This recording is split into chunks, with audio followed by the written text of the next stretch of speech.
साथियों, एक और बदलाव है जिसे आज तमिलनाडु के भाई बहन देश के बाहर भी महसूस कर रहे हैं।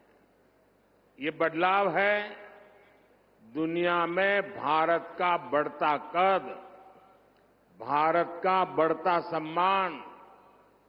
पूरे विश्व में फैले तमिल कम्युनिटी के लोग जब देखते हैं कि उन्हें भारतीय होने की वजह से सम्मान की नजर से देखा जाता है, तो उनका विश्वास मजबूत होता है कि केंद्र सरकार सही काम कर रही है। ये बदलाव देश की स्थिर, विकासशील और मजबूत बीजेपी की सरकार से ही आया है। इसलिए तो आज तमिलनाडु बीजेपी से इतनी तेजी से जुड़ रहा है। நண்பர்களே, உங்களுக்கெல்லாம் ஒரு உதாரணம் சொல்றேன். நீங்க எல்லாம் வெளிநாடுகளுக்கு தமிழ்நாட்டு சகோதர சகோதரிகள்லாம் போறீங்க இல்லையா? அப்ப போகும்போது வெளிநாட்டுல உங்களை எல்லாம் என்ன மரியாதையோட பாக்குறாங்கங்கிற பார்வையில ஒரு மாற்றம் வந்திருக்குதானே? இந்தியர்களை அவங்க வியப்போடும் பெரிய மரியாதையோடும் பார்க்கறாங்க தானே? அந்த பெருமை தமிழக மக்களுக்கும் கிடைத்துக் கொண்டிருக்கிறது.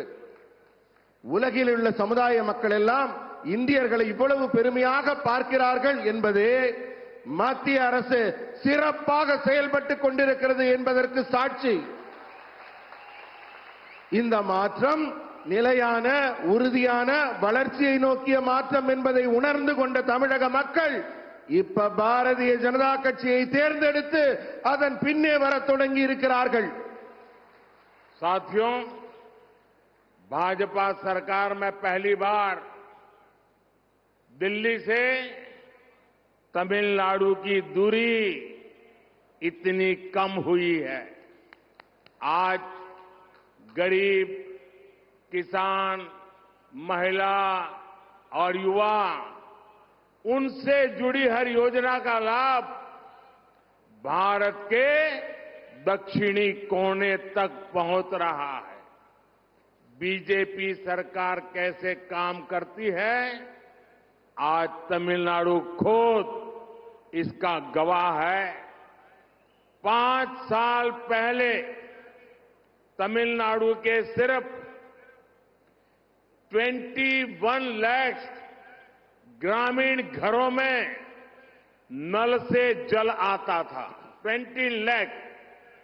आज जल जीवन मिशन के कारण 1 करोड़ से ज्यादा ग्रामीण घरों में नल से जल पहुंचता है।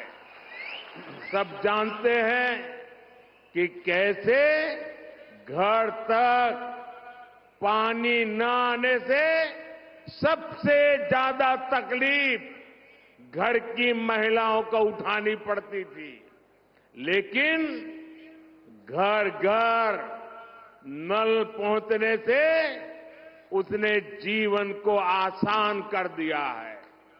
आज तमिलनाडु की 40 लाख से ज्यादा महिलाओं के घर तक, उनके किचन तक उज्ज्वला योजना का सिलेंडर पहुंच रहा है। इससे उन्हें धुएं से मुक्ति मिल गई है। आप सोचिए, हमारी माताओं बहनों की ईज ऑफ लिविंग कितनी बड़ी है, और इसीलिए तो आज तमिलनाडु में जहां जाता हूं, माताएं बहनें बहुत बड़ी संख्या में आकर के मुझे आशीर्वाद देती है। நண்பர்களே, நான் யோசிச்சு பார்க்கிறேன், இப்பதான் முதல் முறையா டெல்லிக்கும் தமிழ்நாட்டிற்கும் இடையே இருக்கிற தூரம் ரொம்ப குறைஞ்சு போச்சு. நெருக்கமா வந்திருக்கோம். இன்னைக்கு ஏழைங்க, விவசாயிங்க, பெண்கள், இளைஞர்கள், இப்படி ஒவ்வொருத்தருக்கான திட்டத்தின் பலன்களும் தமிழ்நாட்டின் மூலை முடுக்கெல்லாம் தென் தமிழக மக்களுக்கெல்லாம் சென்று கிடைத்திருக்கிறது. இதுதான் பாரதிய ஜனதா அரசு எப்படி செயல்படுதுங்கிறதுக்கான ஒரு நல்ல சாட்சியா, நல்ல சான்றா இருக்குது. 5 ஆண்டுக்கு முன்னாடி தமிழ்நாட்டில் கிராமப்புற வீடுகளில் இருந்த குடிநீர் திட்டம் குழாய் எவ்வளவுன்னா வெறும் 21 லட்சம். ஆனா இப்ப நம்ம அரசு 1 கோடி வீடுகளுக்கும் மேல கிராமப்புற வீடுகளுக்கு குடிநீர் குழாய் இணைப்பு கொடுத்திருக்கோம். வீட்டுல தண்ணி இல்லாததுனால நம்ம வீட்டு பெண்கள்லாம் எவ்வளவு கஷ்டப்பட்டாங்க, எவ்வளவு துன்பப்பட்டாங்கிறதெல்லாம் நமக்கெல்லாம் தெரியும். ஒரே ஒரு குடிநீர் குழாய் இல்லாம இந்த ஏழை பெண்கள்லாம் பட்ட அவஸ்தைய சொல்ல முடியாது. ஆனா இந்த குழாய் நாம் கொடுத்த உடனே அவங்க வாழ்க்கையே சுலபமாகி இருக்கு. இதே மாதிரி உஜ்வாலா திட்டத்தின் மூலம் இலவசமா சிலிண்டர் கொடுக்கப்பட்டிருக்கு. 40 லட்சத்துக்கும் மேற்பட்ட பெண்களின் வீடுகளுக்கு சிலிண்டர் போயிருக்கு. இதன் மூலம் புகையிலிருந்தும் அந்த சமைக்கும் துன்பத்திலிருந்தும் பெண்களுக்கு விடுதலை கிடைச்சிருக்கு. நம்ம தாய்மார்கள், நம்ம சகோதரிகள், இவர்களுக்கெல்லாம் வாழ்க்கையில எவ்வளவு பெரிய நன்மை கிடைச்சிருக்கு, எவ்வளவு பெரிய நன்மை கிடைச்சிருக்குன்னு சொல்லவே முடியாது. அதனாலதான் நான் போற பக்கமெல்லாம் இத்தனை தாய்மார்கள், இத்தனை பெண்கள் திரளாக வந்து எனக்கு ஆசி கொடுக்கிறார்கள், வாழ்த்து சொல்கிறார்கள். அந்த தாய்களுக்கும் பெண்களுக்கும் மிக்க நன்றி. साथियों, आज अगर देश 100 कदम आगे बढ़ता है तो तमिलनाडु भी उतनी ही तेजी से आगे बढ़े, ये मोदी का संकल्प है. इसलिए बीते 10 वर्षों में अगर हमने देश में अनेक नए एम्स खोले तो मदुरई में भी एम्स खोलने जा रहे हैं. आज अगर देश में हर गरीब को 5 लाख रुपए तक के मुफ्त इलाज की गारंटी मिल रही है तो उसमें 50 लाख से ज्यादा लाभार्थी हमारे तमिलनाडु के भाई बहन हैं. और ये सेवा हम तब कर रहे हैं जब राज्य में ऐसी सरकार है जो हमें तमिलनाडु के हित के लिए भी सहयोग करने के लिए तैयार नहीं है. इसलिए तमिलनाडु के विकास की विरोधी राज्य सरकार से ऐसे विकास विरोधी राजनीतिक दल से आप सबको सतर्क रहने की जरूरत है. अब उनसे हिसाब मांगने की जरूरत है. इन लोगों ने तमिलनाडु के विकास के नाम पर आपको खूब लूटा है. इतना ही नहीं, आपके बच्चों के भविष्य को उन्होंने गहरे गड्ढे में डाल दिया है.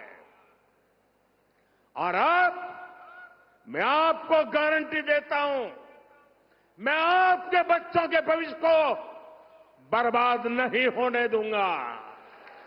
मोदी ऐसा नहीं होने देगा. और ये भी मोदी की गारंटी है. इधर मोदी न गारंटी. நண்பர்களே, साथियों, तमिलनाडु की इस धरती का भगवान श्री राम के साथ जो संबंध है वो दुनिया जानती है. 22 जनवरी को अयोध्या में होने वाले आयोजन से पहले मैं जो अनुष्ठान कर रहा था उसके तहत विभिन्न मंदिरों में गया था, धनुषकोडी भी गया था. सदियों के इंतजार के बाद अयोध्या में प्रभु राम का राम मंदिर के निर्माण से पूरा देश खुश है.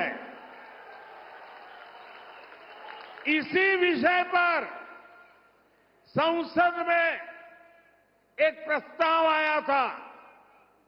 अभी कुछ ही दिन पहले पार्लियामेंट में एक रिजोल्यूशन आया था, लेकिन इस दौरान डीएमके के सदस्य सारे एमपी सदन छोड़ करके भाग गए। डीएमके इस व्यवहार ने फिर साबित किया है कि उन्हें आपकी आस्था से कितनी नफरत है। साथियों, डीएमके और कांग्रेस सिर्फ लोगों में, समाज में बंटवारा करती है, जबकि हम देश के हर कोने, हर परिवार को अपना परिवार समझते हैं। मैं इसका एक उदाहरण आपको देता हूं। तमिलनाडु और तमिल लोगों से मेरा इतना लगाव है कि हमने तमिलनाडु की संतान एक दलित बेटे को मंत्री बनाया है। वो तमिलनाडु से जीत करके नहीं आया था, तो हमने हार्टलैंड हिंदी भाषी मध्य प्रदेश से दोबारा उनको राज्यसभा से भेजा है, क्योंकि हम तमिलनाडु को प्रेम करते हैं। साथियों, बीजेपी राष्ट्र प्रथम, नेशन प्रथम, नेशन फर्स्ट का सिद्धांत लेकर चलने वाली पार्टी है। बीजेपी की हमारी सरकार दुनिया भर में संकट में फंसे भारतीयों की सुरक्षित वापसी के लिए कोई कोर कसर बाकी नहीं छोड़ती। हम पाकिस्तान से अपने पायलट अभिनंदन को सुरक्षित वापस लाए। हमारे कितने ही मछुआरे भाइयों को छुड़ाकर हमारी सरकारों ने सुरक्षित वापस लाई है। श्रीलंका में हमारे 5 मछुआरों को फांसी हुई थी। ये मोदी है, उनको जिंदा घर लेकर के आई। कतर में जिन भारतीयों को फांसी की सजा हो गई थी, उन्हें भारत सरकार पूरा प्रयत्न करके सुरक्षित अपने घर वापस लाई है। अगर कांग्रेस की सरकार होती, अगर इंडी गठबंधन की सरकार होती, तो क्या ये संभव था? क्या वो ला सकते थे? ऐसा सोच भी नहीं सकते। कांग्रेस की इंडी गठबंधन की सरकारें तो ऐसी रही है जो सालों से पाकिस्तान की जेल में पड़े एक भारतीय की सुरक्षा तक के लिए कुछ नहीं कर पाई थी। साथियों, डीएमके एक ऐसी पार्टी है जो काम तो करती नहीं, लेकिन झूठा क्रेडिट लेने के लिए आगे रहती है। ये कौन नहीं जानता कि ये लोग हमारी स्कीम पर अपने स्टीपर चपका देते हैं। अब तो इन्होंने हद कर दी। इन्होंने तमिलनाडु में, अभी अन्नामलाई विस्तार से बता रहे थे, इन्होंने तमिलनाडु में इसरो लॉन्च पैड का क्रेडिट लेने के लिए चीन का स्टिकर चिपका दिया है। भाइयों बहनों, ये तमिलनाडु डीएमके के नेता, उन्होंने देखना अब संभव नहीं रहा, कुछ देख ही नहीं सकते हैं। और जो देख नहीं सकता है उसको क्या कहते हैं आपको मालूम है। और इसलिए भारत की प्रगति देखने को तैयार नहीं है, भारत के स्पेस की प्रगति देखने को तैयार नहीं है। और जो पैसे आप देते हैं, जो टैक्स तमिलनाडु के भाई बहन देते हैं, पैसों से उन्होंने एडवर्टाइजमेंट दिया और एडवर्टाइजमेंट दे करके उसमें भारत के स्पेस का चित्र नहीं रखा। भारत के स्पेस की सफलता को वो दुनिया के सामने, तमिलनाडु के सामने रखना नहीं चाहते थे। उन्होंने हमारे साइंटिस्टों का अपमान किया, हमारे स्पेस सेक्टर का अपमान किया, आपके टैक्स के मनी का अपमान किया, आपका अपमान किया।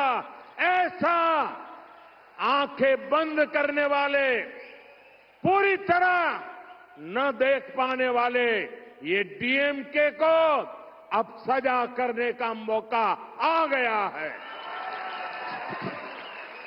நண்பர்களே, நம்ம பாரத தேசம் 100 மடங்கு முன்னேறினா தமிழ்நாடும் இணையா 100 மடங்கு முன்னேற வேண்டும். இது மோடியின் உறுதிமொழி. உங்களுக்கு நாடு எவ்வளவு முன்னேறுதோ தமிழ்நாடும் அவ்வளவு முன்னேறும். அதனாலதான் 10 ஆண்டுகள்ல இந்தியா முழுக்க எய்ம்ஸ் திறந்தப்ப தமிழ்நாட்டிலையும் மதுரையில எய்ம்ஸ் திறக்கிறோம். 50 லட்சத்துக்கும் மேற்பட்ட பயனாளிகள் இலவச சிகிச்சை பெறாங்க. இப்ப தமிழ்நாட்டின் நலனுக்காக நாங்கள் எடுக்கும் முயற்சிகள் எல்லாம் எங்களுக்கு ஒத்துழைப்பே கொடுக்காத ஒரு அரசாங்கம் இங்க நடந்துட்டு இருக்கு. மத்திய அரசு என்ன செஞ்சாலும் ஒரு குறை சொல்றாங்க அரசாங்கத்துல. அதை மீறி மக்களுக்கு நாங்கள் நன்மை செய்து கொண்டிருக்கிறோம். நீங்க எல்லாம் யோசிச்சு பார்க்கணும். இவங்க ஏன் நாட்டின் வளர்ச்சியை தடுக்கிறாங்க? திட்டங்களை ஏன் தடுக்கிறாங்க? மத்திய அரசு கொடுக்கக்கூடிய மக்கள் நலத்தை எல்லாம் தடுக்க வேண்டும், இதை கெடுக்க வேண்டும் என்ற எண்ணம் ஏன் இந்த மாநில அரசுக்கு இருக்குன்னு நீங்க எல்லாம் யோசிச்சு பார்க்கணும். நீங்க எல்லாம் ரொம்ப எச்சரிக்கையாகவும் இருக்கணும். ஏன்னா அவங்க வளர்ச்சியை தடுக்கிறது எதுக்குன்னா நாட்டை கொள்ளையடிக்கிறதுக்காகத்தான். ஆனா உங்க மோடி அது நடக்க விட மாட்டார். அதை தடுத்து நிறுத்துவார். இரும்பு கரம் கொண்டு அந்த கொள்ளையடிக்கும் முயற்சி தடுக்கப்படும். தமிழ்நாட்டுக்கும் ராமருக்கும் என்ன சம்பந்தம் கேட்கிறாங்க. நான் அயோத்தியில திறக்கிறதுக்கு முன்னாடி இங்க இருக்க தனுஷ்கோடியிலிருந்து மிகப்பெரிய கோயில்கள் எல்லாம் போய் இங்க ஆசீர்வாதத்தோட தான் அங்க போய் அயோத்தியில ராமர் கோயில் திறந்தோம். ஜனவரி 12 மொத்த தேசமும் மகிழ்ச்சி அடைந்தது ராமர் கோயில் திறந்தோன்னு. ஆனா பாராளுமன்றத்தில் ஒரு ரெசல்யூஷன் கொண்டு வரப்ப உங்க திமுக எம்எல்ஏக்கள், தமிழகத்தின் திமுக எம்எல்ஏக்கள் வெளிநடப்பு செஞ்சு போறாங்க. அது அவங்களால ஏற்க முடியல. அவங்க இதன் மூலம் என்ன நிரூபிக்கிறாங்க? உங்களுடைய நம்பிக்கையை அவர்கள் எதிர்க்கிறோங்கிறத நிரூபிக்கிறாங்க. அவங்க வெறுப்பு அரசியலை பரப்புகிறார்கள். ஒரே குடும்பம் தன்னுடைய குடும்ப வளர்ச்சியை தவிர நம்ம மாநிலத்தின் வளர்ச்சியை பார்க்கவில்லை என்று நிரூபிக்கிறார்கள். ஆனா பாஜக அப்படி இல்ல. உங்களை நேசிக்கிறோங்கிறதுக்காகத்தான் உங்க குடும்பத்திலிருந்து ஒரு தலித் குடிமகனை, உங்க பிள்ளையை நாங்க மத்திய அரசுல அமைச்சராக்கி இருக்கிறோம். அவருக்கு அதுவும் இல்லாம ஹிந்தி வேற தமிழ் வேறன்னு பேசுறாங்க. ஹிந்தி பேசுற ஒரு மத்திய மாநிலத்தில் இருந்து அவருக்கு இப்ப எம்பி பதவியும் மறுபடி கொடுத்திருக்கோம். அதுக்காக நாங்க ரொம்ப சந்தோஷப்படுறோம், மகிழ்ச்சி அடைகிறோம். ஏன்னா எங்களுக்கு நாடு தான் முக்கியம், மக்கள் தான் முக்கியம், தேசம் தான் முக்கியம். ஏன்னா இது வலிமையான பாரதம், வல்லமையான பாரதம். அபிநந்தன் பாகிஸ்தான் பார்டர்ல போய் விமானத்திலிருந்து விழுந்தாரு. ஒரு கீறல் கூட இல்லாம நாங்க கூட்டிட்டு வந்தோமா இல்லையா? ஸ்ரீலங்கால 5 மீனவர்கள் தூக்கு தண்டனை விதிச்சிருந்தாங்க. அவங்களுக்கு தண்டனையா கிடைச்சது. நான் போய் மீட்டுட்டு வரல அவங்கள.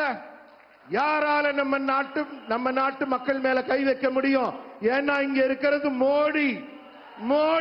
மோடிய மீறி யாரும் இந்தியன் மேல கை வைக்க முடியாது.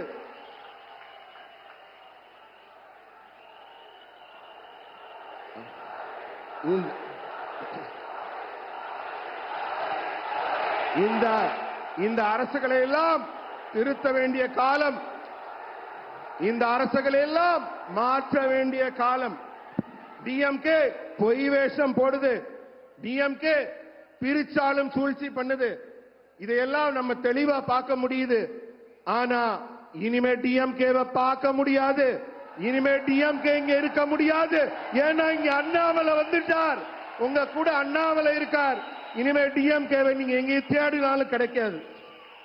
காசு பணம் சம்பாதிக்க உங்களுடைய நம்பிக்கையை, உங்களோட மொழியை, உங்களுடைய இனத்தை சிறுபான்மைப்படுத்தி அதை கேவலப்படுத்தி அந்த நம்பிக்கையை எதிர்க்கிற திமுக முற்றிலுமாக இங்கிருந்து அகற்றப்படும்.